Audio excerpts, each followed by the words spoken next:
இன்னைக்கு தாங்க உண்மையிலுமே ஒரு சிறப்பான சம்பவத்த பண்ண போறாரு. அதாவது நமக்கு புடிச்ச காரியத்த இன்னைக்கு தான் கதிர் பண்ண போறாரு. அப்படி என்னடா கதிர் நமக்கு புடிச்ச விஷயம் பண்ண போறாரு அப்படின்னு பார்த்தீங்கன்னா, குணசேகரன ஓங்கி பலார்ன்னு செவ்வில ஒண்ணு உர்றாரு. அட ஆமாங்க, இது எப்படி சாத்தியமாச்சு? எப்படி நடந்துச்சு? அப்படின்னு சொல்லிட்டு தாங்க இந்த வீடியோல நம்ம பார்க்க போறோம். இப்ப என்ன ஆகுது அப்படின்னு பார்த்தீங்கன்னா, கரிகாலனும் அறிவுக்கரசியும் சேர்ந்து கதிர் மண்டைய நல்லா கழுவி விட்டுட்டாங்க. ஞானத்து மேல இதுக்கு மேல நீ ஞானத்த நம்பவே நம்பாத அப்படின்னு சொல்லிட்டு மண்டைய கழுவி விடவும், கதிர் நல்லா யோசிக்கிறாரு. ஆகா! நம்ம ஞானத்த கூட வச்சிருக்கிறது ஆபத்து தான். இவங்கலாம் சொல்றது உண்மதான் போல. அப்ப இவங்க இதுக்கு மேல இவங்கள நம்ம கூடவே வச்சுக்க கூடாது அப்படின்னு சொல்லிட்டு நைட்டோட நைட்டா போயிட்டு ஞானத்த போட்டு அடி அடின்னு அடிச்சு, நீ இதுக்கு மேல எங்க கூட இருக்கவே கூடாது. கிளம்பு. நீ அந்த வீட்டுக்கே போ" அப்படின்னு சொல்லிட்டு பேசவுமே, "என்னடா பைத்தியம் மாரி பேசிட்டு இருக்க? குடிச்சிருக்கியா?" அப்படின்ற மாரி கேட்க, "நான் குடிச்சு தான் இருக்கேன். ஆனா தெளிவா பேசுறேன். நீ எங்க கூட இதுக்கு மேல சேரக்கூடாது. நான் அண்ணன பார்த்துக்கிறேன். நீ இதுக்கு மேல இங்க இருக்கவே கூடாது." அப்படின்ற மாரி கதிர் ரொம்பவே சண்ட போட, ஞானத்துக்கு, "கதிரே நீ போய் தூங்கு. குடிச்சிருக்க." அப்படின்ற மாரி சொல்ல, "இல்ல நீ எங்க என் இந்த கூட்டத்துல உள்ள கருப்பாடு நீ தான்" அப்படின்னு சொல்லிட்டு இஷ்டத்துக்கு பேசவும், "என்ன கதிர் உளறிட்டு இருக்க?" அப்படின்னு சொல்லும்போது கரெக்டாக குணசேகரன் வர்றாரு. "என்னப்பா சண்டை போட்டுட்டு இருக்கீங்க? என்னையா இந்த டைமில் என்னப்பா பிரச்சனை?" அப்படின்னு கேட்கும்போது உடனே ஞானம் சொல்கிறாங்க, "அண்ணா இவன் சம்மந்தமே இல்லாமல் பேசுகிறான், என்னன்னு கேளுங்கண்ணா" அப்படின்ற மாதிரி சொல்லவுமே கதிர் சொல்கிறாரு, "அண்ணன், இந்த ஆள் நம்ம கூட்டத்தில் இருந்தால் நமக்கு தானே பிரச்சனை. இவனை எப்படியாச்சும் இங்கேருந்து அடித்து துரத்துனேன்" அப்படின்ற மாதிரி சொல்லவுமே, "என்ன கதிர் உளறிட்டு இருக்க? நம்ம 3 பேர் தானே டீமு" அப்படின்ற மாதிரி சொல்லவும், கரிகாலன் இருந்துக்கிட்டு, "அப்போ நான் உங்கள் டீம் இல்லையா?" அப்படின்ற மாதிரி சொல்ல, "அப்படி சொல்ல வரலடா, நாங்கள் 3 பேர் தானே அண்ணன் தம்பியில் ஒன்றா இருக்கோம், அப்புறம் என்னடா?" "இல்லைண்ணே, இவன் கருப்பாடு தான். இவன் தான் நம்மள்ட்ட உள்ள எல்லா டீட்டெயிலுமே சொல்லிகிட்டு இருக்கான். அதனால தான் போலீஸ் பாண்டிச்சேரிக்கு வந்தது" அப்படின்ற மாதிரி சொல்ல, உடனே குணசேகரன் ஞானத்தை கேட்குறாரு. ஞானம், "அப்படியாப்பா?" அப்படின்ற மாதிரி கேட்க, "அப்படிலாம் இல்லைண்ணே, இவன் தான் சொல்கிறானே, நீங்களும் என்னை பார்த்து சந்தேகப்படுறீங்களே, அப்படிலாம் இல்லைண்ணே. என் புள்ள மேலே சத்தியமாக நான் அந்த மாதிரி நான் எதுவும் பண்ணலைண்ணே. இவனை யாரோ பிரெயின் வாஷ் பண்ணியிருக்காங்கண்ணே" அப்படின்ற மாதிரி சொல்லவுமே, கதிர், "அப்படிலாம் ஞானம் பண்ண மாட்டான்ப்பா. எனக்கு ஞானத்து மேலே நம்பிக்கை இருக்குது. ஞானத்துக்கு 2ஆம் கட்ட வேலையெல்லாம் பார்க்க தெரியாது. இருந்தால் ஒரு சைடு இருப்பான். ஒன்று நம்ம சைடு இருப்பான், இல்லைனா அவங்க சைடு இருப்பாங்க. அவ்வளோதான். இப்போ நம்ம சைடு தான் இருக்கான். நீ தேவையில்லாமல் சந்தேகப்பட்டுட்டு இருக்காத" அப்படின்ற மாதிரி சொல்கிறாங்க. "இல்லைண்ணே, எனக்கு ஏதோ ரொம்ப டவுட்டாக இருக்குது. இந்த ஆள் ஏதோ தப்பு பண்ணுறாரு" அப்படின்னு சொல்லவும், "நான் தான் சொல்கிறேன்ல இல்லைன்னு. நீ ஏன் மேலும் மேலும் அதையே பற்றி பேசிகிட்டு இருக்க?" அப்படின்ற மாதிரி சொல்ல, "இல்லை, நீ வேணா இந்த ஆளை நம்பு. என்னாலாம் இந்த ஆளை நம்பிட்டு இருக்க முடியாது" அப்படின்னு சொல்லவும், "பைத்தியக்காரத்தனமாக பேசாத கதிர், போய் தூங்க" அப்படின்னு சொல்லவும், "இல்லைண்ணே, என்னால் தூங்க முடியாதுன்னு. இதுக்கு மேலே நான் சும்மா இருக்க போகிறதா இல்லை. நான் ஒரு முடிவு எடுக்கலான்னு இருக்கேன்" அப்படின்ற மாதிரி கதிர் சொல்லவுமே, அதை கேட்டதுமே என்ன பண்ணுறதுனே தெரில நம்ம குணசேகரனுக்கு. "என்னடா பெரிய ஆள் மாதிரி பேசிகிட்டு இருக்க, போன்னு சொன்னால் கேட்க மாட்டியா?" அப்படி இப்படின்ற மாதிரி சொல்லிட்டு இருக்காரு. "இல்லை, நான் ஏன் போகணும்? என்னாலலாம் போக முடியாது. நான் இங்கே தான் இருப்பேன். இவனை போக சொல்ல" அப்படின்னு சொல்லவும், "கதிர், போய் தூங்கு" அப்படின்னு சொல்லிட்டு சொல்கிறாங்க. "முடியாது முடியாதுன்னு" சொல்லவும் குணசேகரனுக்கு கோவம் வருது.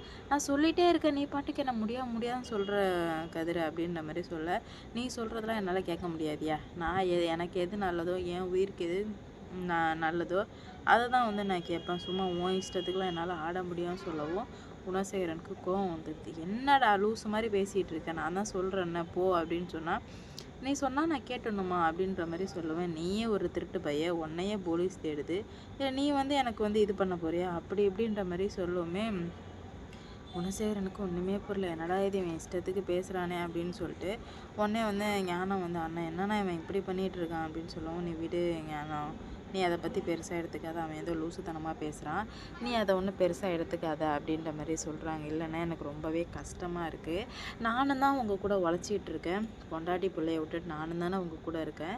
என்ன எப்படின்னா இவன் சந்தேகப்படலாம்" அப்படின்னு சொல்லிட்டு ஞானம் கேட்கவுமே, குணசேகரன் "ஆமாப்பா, நீ சொல்கிறது கரெக்டு தான். எனக்கு உன் மேலே டவுட் இல்லை" அப்படின்னு சொல்லவும், கதிருக்கு கோவம் வந்துடுது. "என்ன டவுட் இல்லைன்னு சொல்கிற? நான் இவன் தான் எல்லாத்தையும் பண்ணுறான்னு சொல்லிட்டு இருக்க, நீ என்ன டவுட் இல்லைன்னு சொல்கிற? உன்னாலலாம் என்னாலாம் ஜெயிலுக்கு போய் கழி திங்க முடியாது" அப்படின்னு சொல்லிட்டு ஓங்கி ஒரு அறை விட்டாங்க பாருங்க குணசேகரனுக்கு. குணசேகரன் மிரண்டு போயிட்டாரு. "கதிரு, நீ என்ன பண்ணிட்டு இருக்குன்னு தெரிஞ்சு தான் பண்ணுறியா?" அப்படின்ற மாதிரி கேட்கவுமே, "நான் நல்லா தெரிஞ்சு தான் பண்ணுறேன். இதுக்கு மேலேயும் நான் உங்கள் கூட இருக்க விரும்பலை, நீ போய் சாவு, இல்லை இந்த ஞானத்தை. இவன் என்ன பண்ணுறான்னு பார்க்குறான். உனக்கு என் பேச்சை கேட்காம நீ வந்துட்டு அவன் பேச்சை கேட்டுட்டல, இதுக்கு மேலே நான் உன் கூட இருக்க மாட்டேன் அப்படின்னு சொல்லிட்டு கதிர் சரியான சண்டை. குணசேகரனுக்கு கதிர் அடிக்கவும் எவ்வளோ திமிரு இருந்தா என்னையே நீ அடிச்சிருப்ப, உனக்கு அவ்வளோ துணிச்சல் ஆயிடுச்சா? அப்போ சரி, ஓகே, இதுக்கு மேலே வந்து பார்த்துடலாம். இதுக்கு மேலே உனக்கு எனக்கும் சம்மந்தமே கிடையாது. எனக்கு மிகப்பெரிய எதிரி அவளுங்களே என் மேலே கை வச்சது கிடையாது. ஆஃப்டரால் நாய், என் பின்னாடி வாலாட்டிட்டு இருக்க நாய், நீ வந்து என் மேலே கை வச்சிட்டல, உனக்கு நான் யாருன்னு காட்டுறேன் அப்படின்னு சொல்லவுமே உடனே நான் கதிர் வந்து பார்த்துடலாயா, யாருக்கு யாருன்னு சொல்லிட்டு பார்த்துடலாம். இதுக்கு மேலே வந்து எனக்கும் நீ தேவை கிடையாது.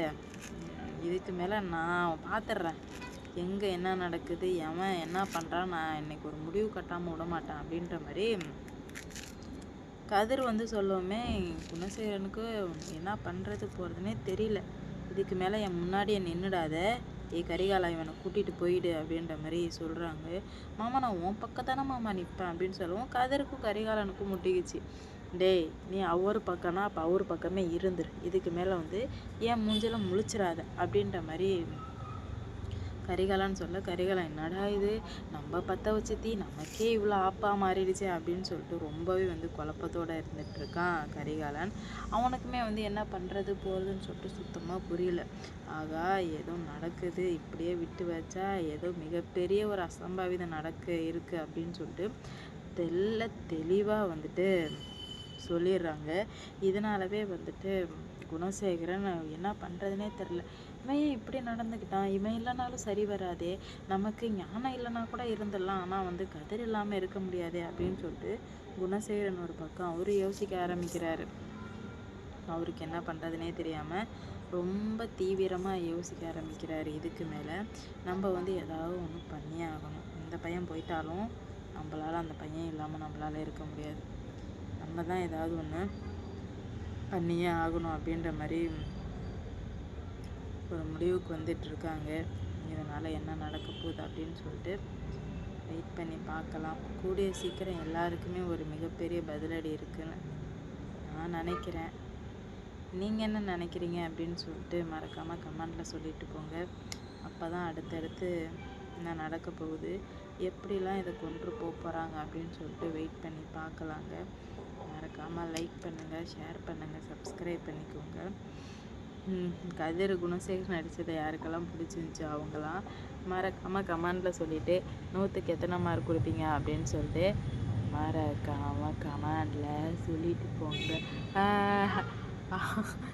வெயிட் பண்ணி பார்க்கலாம் என்ன நடக்க போகுதோ அப்படின்னு சொல்லிட்டு வெயிட் பண்ணுங்கள், ஷேர் பண்ணுங்க.